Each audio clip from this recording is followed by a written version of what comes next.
Tax changes are on the horizon in South Carolina, and they could affect how much you pay and how you file in the years ahead. Without further ado, let's welcome back our oracle of all things taxes, Thomas Spade, certified public accountant and instructor at CFC's School of Business. Welcome back. Oracle? Yes. Oh my God.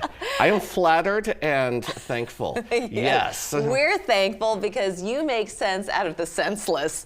And it sounds like things are really quite without sense, according to what you've shared with me. That's right. There are some things that have absolutely no sense, but those are mostly going to affect your filing for 2025, which we'll talk more about later. Okay. What I want to start with is the new changes that are coming next year. Yes. So you might have heard about this bill that just went through the House and the Senate. They call it Bill 4216. And that bill makes some wholesale changes to the South Carolina tax code starting in 2026. So what that means is this won't affect your filing this year. It's going to affect your filing next year. Okay. So keep this in mind for next year. This year, they're doing it the same way they've done it for years, which is they start with a number from your federal tax return called federal taxable income. They make some adjustments to it, and then we get to South Carolina taxable income, and the tax is calculated on that. Okay. Now, that federal taxable income number, let's take a little step back. That comes off of your federal return, that is adjusted gross income minus standard deduction, itemized deductions, whichever you choose, and a couple other things like no tax on tips, no tax on overtime, things like that. Well, starting in 2026, they're going to start with that federal adjusted gross income number for calculating South Carolina tax. Note that that's the number before your itemized deductions or your standard deduction. Okay. In other words, all of your deductions for mortgage interest, some local taxes, medical expenses, charitable contributions will not give you a tax benefit in South Carolina. Okay, all right. So this doesn't sound good. But it gets okay. All right. Somewhat. It's all been replaced by a new deduction, a new essentially standard deduction for South Carolina. It's going to be $15,000 if you're single. It's going to be $30,000 if you're married filing jointly. It's going to be halfway in between at $22,500 if you're head of household. Sounds good in some cases. Problem is that that's going to start phasing out when your income gets over a certain level. So you're not going to get the full benefit if you're single and you make more than $40,000. $40,000, I mean. And then it's going to start phasing out for married filing jointly people at $80,000. So is this going to benefit or not the taxpayer? Yeah. Well, here... Because it sounds like you're not getting all the things that you should be able to get. We're getting there, though. All right, okay.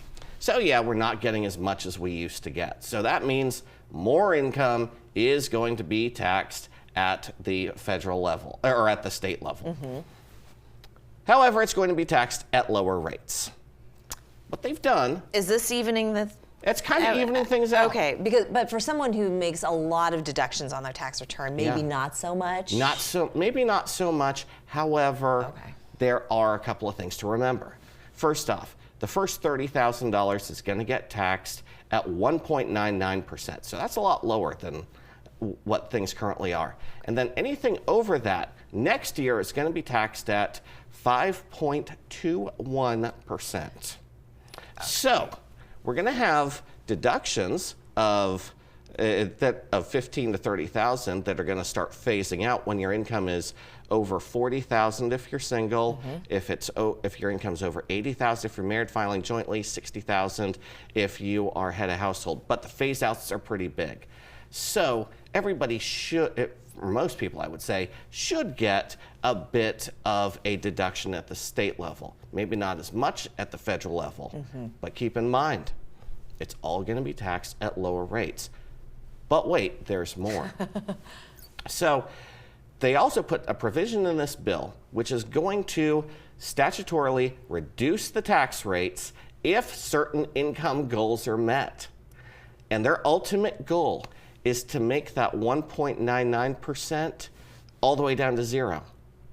And their ultimate goal is to get that current 5.21% starting next year all the way down to 1.99%. How long is that going to take? It's going to take a hot minute. Okay. And certain income goals have to be met by the state. The Board of Economic Advisors is going to look at things every year, see if we met those goals, and then they'll say, okay, this is what the tax rate is going to go down to each year. Okay, now, if those goals are not met, we don't get a break. So it sounds a little scary at first when you say you won't be able to do the deductions, but then it's all making up for it in the end. It is, and that's because we're getting a lot more taxpayers in this state. And the state says, well, we got all these new people moving in, they're all paying tax. Well, maybe everybody can benefit and we can all pay at a lower rate. Great place to end this. We do need to take a break. When we come back, we're going to be talking about the big, beautiful bill, so don't go anywhere. We'll be right back. Welcome back. We've been talking about our oracle of all things taxes, Thomas Spade. Welcome back. We were just talking about some of the changes that are going to be implemented in the years to come. Well, certainly next year. You make so much sense out of things that just don't make any sense whatsoever, and I'm hoping that you can do the same regarding the big, beautiful bill. Okay. So, if you remember, one big, beautiful bill passed July 4th last year.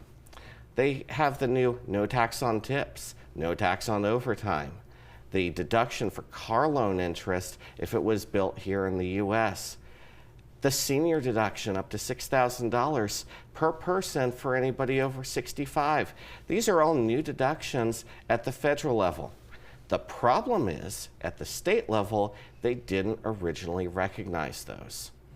Because the way the state tax law works, they don't just copy the federal tax law word for word. They say, we're going to adopt the federal tax code with certain exceptions.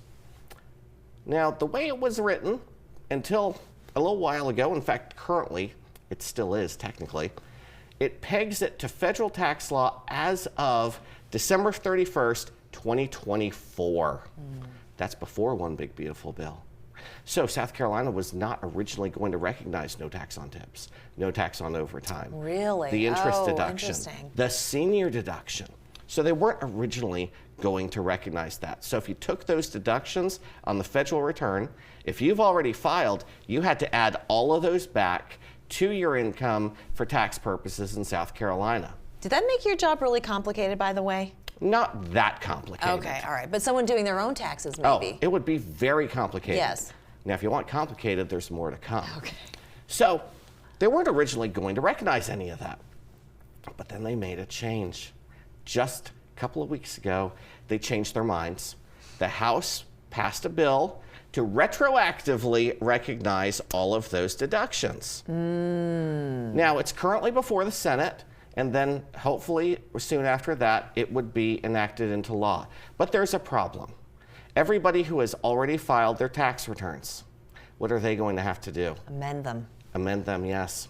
They don't, the Department of Revenue doesn't have the ability to automatically send checks out to people. They can't go back and calculate it because if you think about it, all of that stuff, all those add backs, one line on the tax return. Oh. And they don't have the underlying data. But to amend, you're not going to have to pay anything. You'd actually be getting a check? You would be getting a check, but yeah, you'd have to pay something if you get somebody to prepare the amended return for you. Naturally, and of course. that is wherein lies the problem. Ah, oh, okay. Because, interesting. think about this, you're going to have to pay somebody to do an amended return.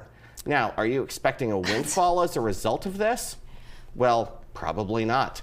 You come out even then, basically. No, you actually don't. Because the average person, like let's take a single person that didn't have tips or overtime and just took the standard deduction.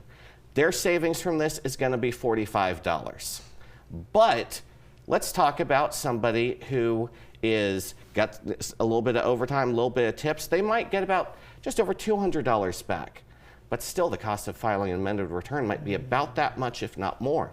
Now, the older folks, 65 or older, you got a couple married filing jointly, took the senior deduction at the federal level, had to add it back. As a result of this, they're looking at $800. Ooh, so now, what's the point then? Well, the point is...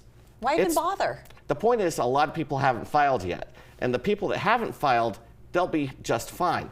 But the people who already have filed, it's kind of like a middle school teacher punishing a student for turning in their science project early. I know, exactly. My prayer is this is why I ascribe to procrastination always. Procrastination is overrated. But I would hope that the legislature would consider allowing a credit on the 2026 return for any of the foregone benefits because you filed early. That would save time and everybody some money. You have warned us. Thank you so much, Thomas. Appreciate your insight on this. Thank you so much. And good luck to everybody out there. You know, it kind of stinks to have to. Yeah, it kind of stinks to have to write another check to your accountant. But if it's going to Mr. Thomas Spade, it's going in a good place. That's very true. Thank you so much. Thank you. We'll be back after this.